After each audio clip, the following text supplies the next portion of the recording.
जब हम जीवन की परतों को गौर से देखते हैं तो कुछ भी आकस्मिक नहीं लगता। कोई हंसी यूं ही नहीं आती, कोई आंसू यूं ही नहीं गिरते। जो घट रहा है वह किसी गहरे कारण से बंधा हुआ है, एक अज्ञात सूत्र जो हमारे जीवन की घटनाओं को आपस में जोड़ता चला जा रहा है। हम सोचते हैं क्यों कोई व्यक्ति जन्म से ही सुखी है और कोई संघर्षों में पलता है, क्यों कोई प्रेम से भरा है और कोई भीतर से टूटा हुआ। इन प्रश्नों के उत्तर उस अदृश्य नियम में छिपे हैं जिसे भारतीय अर्षियों ने कर्म कहा है। कर्म वह शक्ति है जो न तो आंखों से दिखती है और न ही तुरंत पकड़ी जा सकती है, लेकिन उसका प्रभाव उतना ही वास्तविक है जितना हमारी सांसें। वह हमारी सोच में, दृष्टिकोण में, निर्णयों में और व्यवहार में गहराई से काम करती है। यह कोई दंडात्मक व्यवस्था नहीं, बल्कि ब्रह्मांड का संतुलन बनाए रखने वाला सूक्ष्म तंत्र है। कर्म क्या है? कर्म शब्द का सीधा अर्थ है क्रिया, लेकिन इसका तात्पर्य केवल बाह्य क्रियाओं तक सीमित नहीं है। मन, वाणी और शरीर तीनों के स्तर पर जो कुछ भी हम करते हैं वह कर्म है। यदि आपने किसी के प्रति प्रेम से सोचा, वह भी कर्म है। यदि आपने किसी के लिए भीतर घृणा जगाई, तो वह भी कर्म है। कर्म केवल हाथ पांव से किया गया कार्य नहीं है, बल्कि वह है जो संकल्प से शुरू होता है और चित्त की गहराइयों से गुजरता है। हमारे जीवन में जो कुछ घट रहा है वह कोई संयोग नहीं, वह उन्हीं कर्मों का फल है जो हमने जाने अनजाने में बोए हैं। यही कारण है कि कुछ फल जल्दी आते हैं, कुछ देर से, और कुछ जीवन के पार भी हमारा पीछा करते हैं। कर्म वह बीज है जो समय की मिट्टी में छुप जाता है। जब परिस्थितियां अनुकूल होती हैं तब वह अंकुरित होता है और हमें उसकी अनुभूति होती है, चाहे वह सुख के रूप में हो या दुख के। कर्म का नियम पूर्णतः निष्पक्ष है। यह किसी को पक्षपात नहीं देता। यह ईश्वर की अदालत नहीं, बल्कि चेतना का गणित है। जैसा बोया वैसा ही मिलेगा। इसीलिए हमारे ऋषियों ने सदैव सजग कर्म का उपदेश दिया। सत्कर्म करो, क्योंकि तुम्हारा कर्म ही तुम्हारा भविष्य गढ़ेगा। एक अज्ञानी व्यक्ति कर्म करता है पर उसका परिणाम नहीं समझता। वह सोचता है कि जो अब भी किया वह यहीं खत्म हो गया। लेकिन एक जागरूक साधक जानता है प्रत्येक कर्म एक तरंग है जो पूरे ब्रह्मांड में गूंजती है और लौटकर उसी को छूती है। इसीलिए यदि हमें अपने जीवन में स्थिरता, प्रेम और शांति चाहिए, तो हमें अपने कर्मों की दिशा को समझना होगा, क्योंकि कर्म केवल हमारे भाग्य को नहीं, बल्कि हमारी आत्मा की यात्रा को भी दिशा देता है। कर्म के 3 प्रकार, संचित, प्रारब्ध और क्रियमान। हमारे कर्म 3 अलग अलग रूपों में होते हैं जो हमारे जीवन की पूरी प्रक्रिया को समझने में मदद करते हैं। इन तीनों रूपों को समझना जरूरी है ताकि हम अपने कर्मों के प्रभाव को सही ढंग से समझ सकें और अपने जीवन को बेहतर दिशा दे सकें। सबसे पहले है संचित कर्म। यह वह कर्म है जो हमने अपने अनेक जन्मों में किए हैं, जिनका फल हमें अभी तक नहीं मिला। यह हमारे अंदर एक तरह का अनदेखा भंडार होता है, जिसमें हमारे सभी पूर्व कर्मों के बीज संचित रहते हैं। ये बीज हमारी चेतना में छुपे होते हैं और यही कारण है कि हम कुछ विशेष गुणों, रुचियों और स्वभावों के साथ जन्म लेते हैं। उदाहरण के लिए, कोई व्यक्ति जन्म से ही संगीत में रुचि रखता है, या कोई व्यक्ति सहानुभूति से भरा होता है। ये सब उसके संचित कर्मों की देन होती है। संचित कर्मों का प्रभाव तत्काल नहीं दिखता, बल्कि यह धीरे धीरे जीवन की परिस्थितियों के रूप में प्रकट होता है। दूसरा रूप है प्रारब्ध कर्म। यह वह हिस्सा है संचित कर्मों का जो हमारे वर्तमान जीवन में फलित हो रहा होता है। प्रारब्ध कर्म हमारे जीवन की वह पटकथा है जिसे हम बदल नहीं सकते। यह निर्धारित करता है कि हमारा जन्म कहाँ होगा, हमारे माता पिता कौन होंगे, हमारा शरीर कैसा होगा और हमारे जीवन में कौन कौन सी घटनाएं आएंगी। प्रारब्ध कर्म को हम उस तीर के समान समझ सकते हैं जो कमान से छूट चुका है। अब उसका लक्ष्य तक पहुंचना निश्चित है। कई बार हम यह सोचते हैं कि जीवन में जो कुछ भी हो रहा है वह हमारा गलत भाग्य है, लेकिन असल में वह हमारे पूर्व जन्मों के कर्मों का फल है जो अब प्रारब्ध के रूप में सामने आया है। तीसरा और सबसे महत्वपूर्ण रूप है क्रियमान कर्म, यानी हमारे वर्तमान में हो रहे कर्म। यह वह क्षेत्र है जिसमें हमारी पूरी स्वतंत्रता होती है। हर पल हम जो सोचते हैं, बोलते हैं और करते हैं वही क्रियमान कर्म है। ये कर्म न केवल हमारे वर्तमान जीवन को प्रभावित करते हैं बल्कि हमारे भविष्य के संचित कर्मों का आधार भी बनते हैं। सजग और समझदार व्यक्ति अपने क्रियमान कर्मों को इस तरह नियंत्रित करता है कि वे उसके पुराने संचित कर्मों के प्रभाव को कम कर सकें और बेहतर प्रारब्ध का निर्माण कर सकें। यही कारण है कि योग, ध्यान और आध्यात्मिक साधनाओं में वर्तमान कर्म पर विशेष ध्यान दिया जाता है, क्योंकि यही कर्म हमें मोक्ष या मुक्ति की ओर ले जाते हैं। इस तरह संचित कर्म हमारे भूतकाल के कर्मों का भंडार है। प्रारब्ध कर्म वर्तमान जीवन के नियति का निर्धारण करता है और क्रियमान कर्म हमारी वर्तमान चेतना और कर्मों की सक्रियता है जो हमारे भविष्य को आकार देती है। कई लोग जीवन में आने वाले दुखों या सुखों को भाग्य का नाम देते हैं। वे कहते हैं जो लिखा है वही होगा, भाग्य में नहीं था या किस्मत ने साथ नहीं दिया। परंतु यदि हम गहराई से देखें तो पाते हैं कि भाग्य और कर्म का संबंध बहुत ही सूक्ष्म परंतु अटूट होता है। वास्तव में भाग्य कोई बाहरी शक्ति नहीं है जो कहीं बाहर बैठी हमारे जीवन का फैसला कर रही हो। भाग्य स्वयं हमारे ही किए गए कर्मों का परिपक्व और फलित रूप है। हमारे पुराने संचित कर्मों का एक अंश जब वर्तमान जीवन में फलित होता है तो उसे प्रारब्ध कहते हैं और यही प्रारब्ध ही आम भाषा में भाग्य कहलाता है। इस प्रकार भाग्य कोई अलौकिक या रहस्यमयी तंत्र नहीं है बल्कि हमारे अपने ही कर्मों का निष्कलंक प्रतिबिंब है। यदि हमने पहले किसी को दुख दिया है तो अब वह दुख किसी रूप में लौटेगा। यदि हमने करुणा, सेवा और सच्चाई के बीज बोए हैं तो वह फल बनकर सुखद रूप में हमारे पास आएंगे और हम उसे अच्छा भाग्य कहेंगे। परंतु यहीं एक गहरा बिंदु छिपा है। क्या हम केवल भाग्य के हाथों कठपुतली हैं? उत्तर है नहीं। प्रारब्ध तो एक सीमित भाग है, परंतु हमारे पास हर क्षण क्रियमान कर्म करने की स्वतंत्रता है। हमारे विचार, हमारे निर्णय, हमारे कर्म, ये सब हमें एक नई दिशा दे सकते हैं। ठीक वैसे ही जैसे खेत में पहले बोया गया बीज भाग्य है, लेकिन अब भी हमारे पास पानी देने, खाद डालने और देखभाल करने का अवसर है जो भविष्य की फसल को तय करेगा। इसीलिए जो व्यक्ति यह समझ लेता है कि भाग्य उसके अपने कर्मों से बना है, वह अपने वर्तमान कर्मों को अत्यंत सावधानी और जागरूकता के साथ करता है। वह यह जानता है कि कोई ईश्वर, ब्रह्मा या देवता उसके भाग्य की रेखाएं नहीं खींच रहा, बल्कि वह स्वयं अपने कर्मों की लेखनी से अपना भविष्य रच रहा है। दूसरी ओर जो व्यक्ति केवल भाग्य पर निर्भर होकर बैठ जाता है, वह अपने हाथों से अपनी शक्ति खो बैठता है। ऐसे व्यक्ति की चेतना जड़ हो जाती है और वह दूसरों को दोष देकर जीवन में रुक जाता है। लेकिन जिसने कर्म और भाग्य का यह रहस्य जान लिया, वह जानता है कि मैं ही करता हूं, मैं ही भोगता हूं।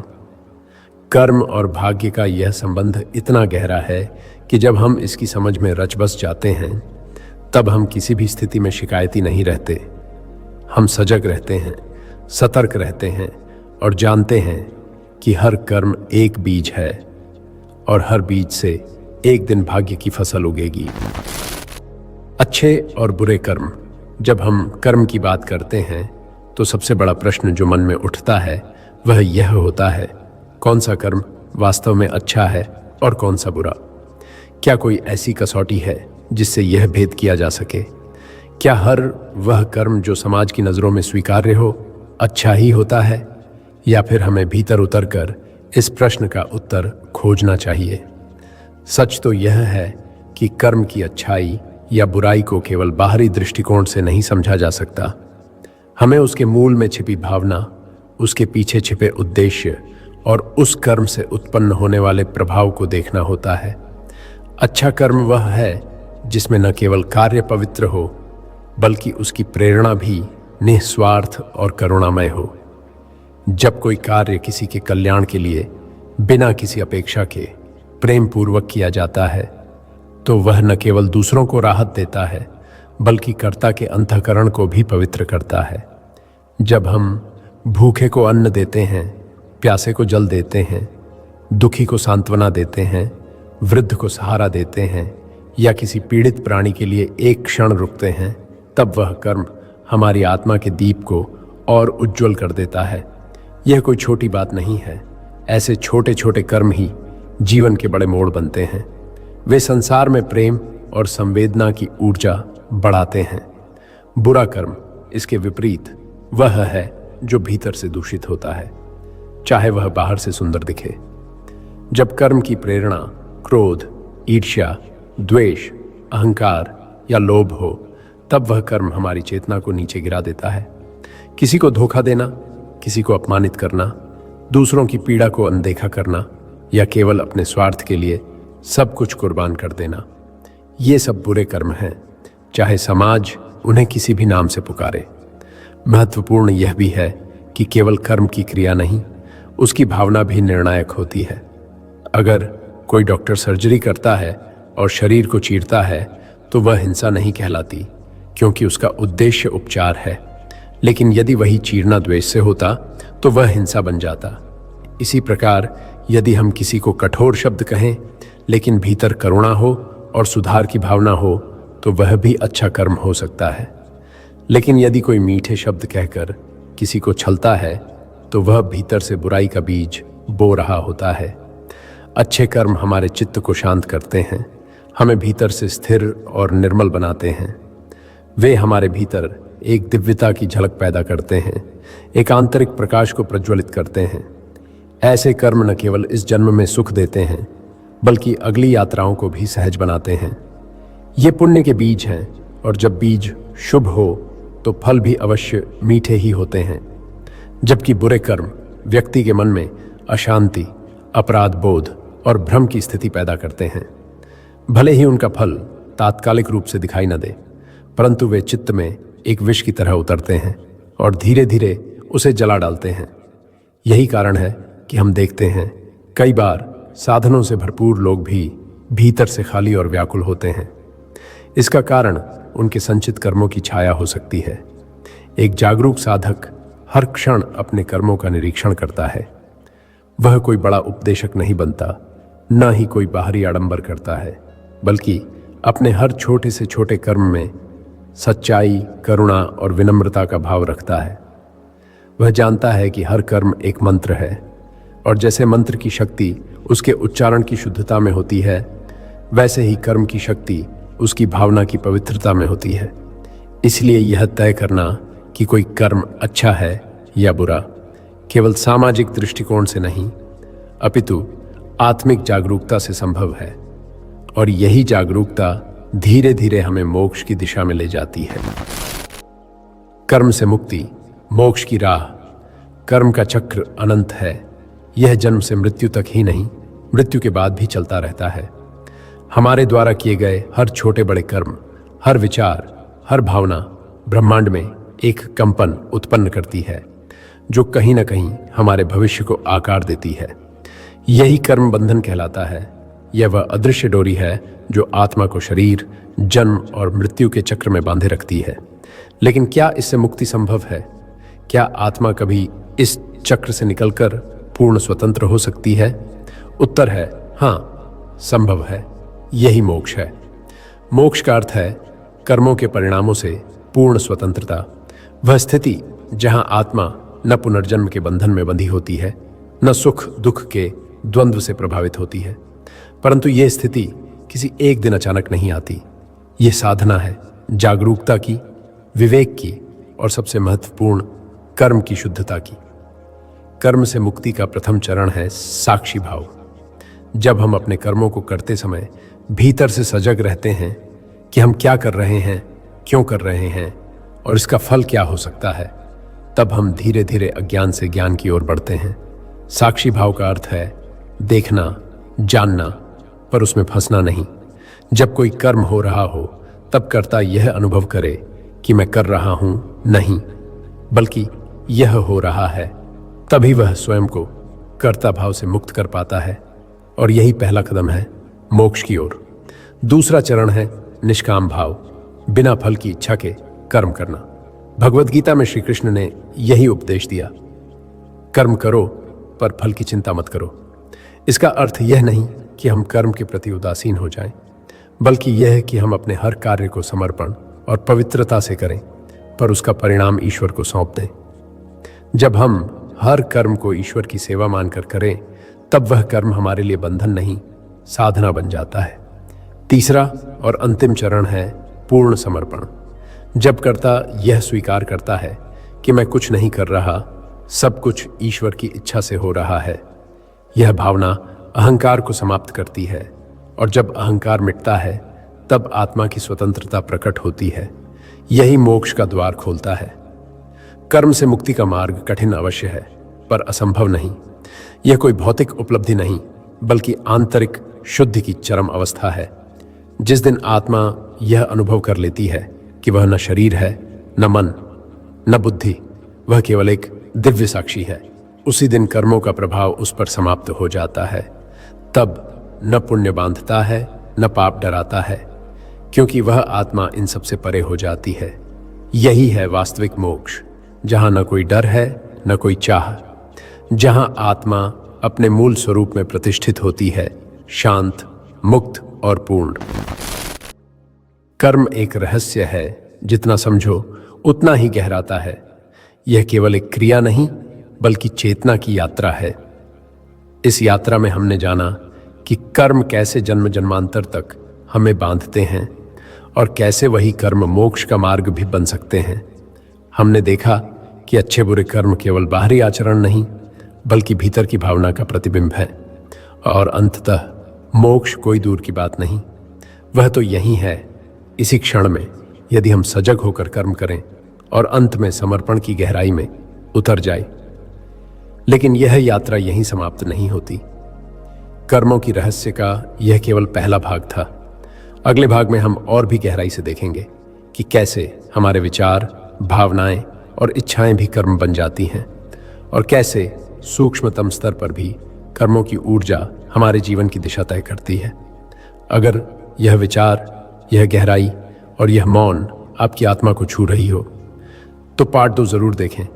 वहां आपको और भी सूक्ष्म दृष्टि मिलेगी। और यदि यह यात्रा आपको सार्थक लगी हो, तो कृपया इस वीडियो को लाइक करें, कमेंट करें और सब्सक्राइब जरूर करें, ताकि यह आत्मिक संवाद और भी लोगों तक पहुंच सके। क्योंकि अंततः जहां शब्द थमते हैं, वहां मौन बोलता है, और मौन ही कर्म के रहस्य का अंतिम उत्तर है।